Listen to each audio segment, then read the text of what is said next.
Hi everyone, welcome to another video. Today I want to talk about revisiting or relearning old pieces and how to get them back to standard quickly. Do you have that one piece that you've played maybe months ago, years ago even, and you want to revisit it and you want to learn it quickly? So you want to get it back to where it was in the shortest possible time frame. This is a very common situation, for example, if you're preparing again for a concert or for an exam. Ideally, of course, you have a lot of time to relearn the piece, but reality is often different. Even if you don't have any set deadlines, so you just want to revisit or relearn an old piece, I hope these tips and tricks will be helpful. The first thing I would say about old pieces is that they're not like blocks, right? For example, it's not like this is one block, this is one block.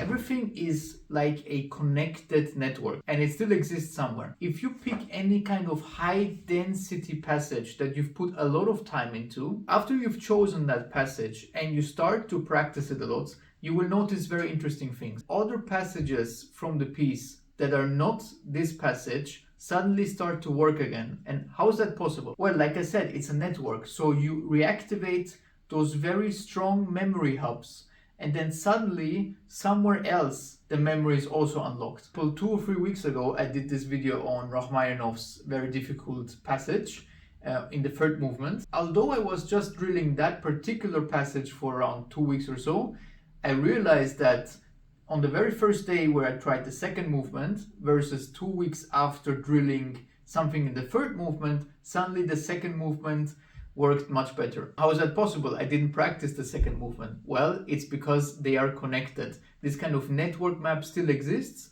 and just needs to be reactivated through a very strong hub. And dense passages or passages that are very technical allow you to unlock that network. It actually goes beyond that. Whenever I do this, I sometimes even think like, okay, later I'm going to go to that cafe, and then I realize that cafe doesn't exist anymore because that was 5 years ago. So that was when I was practicing the piece. It's really interesting how that connects beyond the piano, so to say. Right, so the second thing I would do is I would play or practice the piece back to front. There's a good reason for this. We associate the beginning of pieces with the most kind of stress and tension. We associate the endings with relaxation. I mean, that's the end, and also with comfort. That's the first point. The second point is that most of the time, I would argue that people practice the beginning the most and the ending the least. Even years later, after you haven't played a piece, you might remember the beginning very well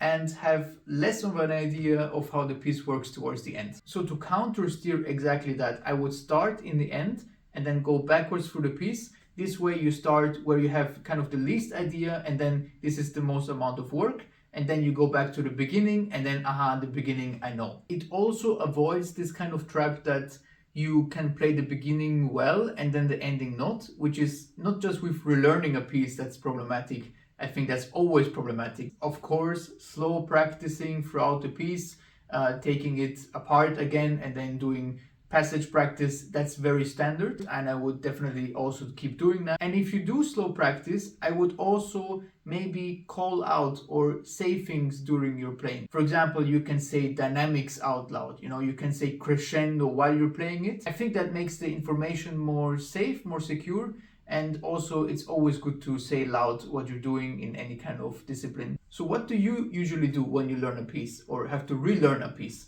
Leave me a comment and I'm sure we'll have an interesting discussion in the comments. Alright, that's it. Thanks for watching and I'll see you in the next video.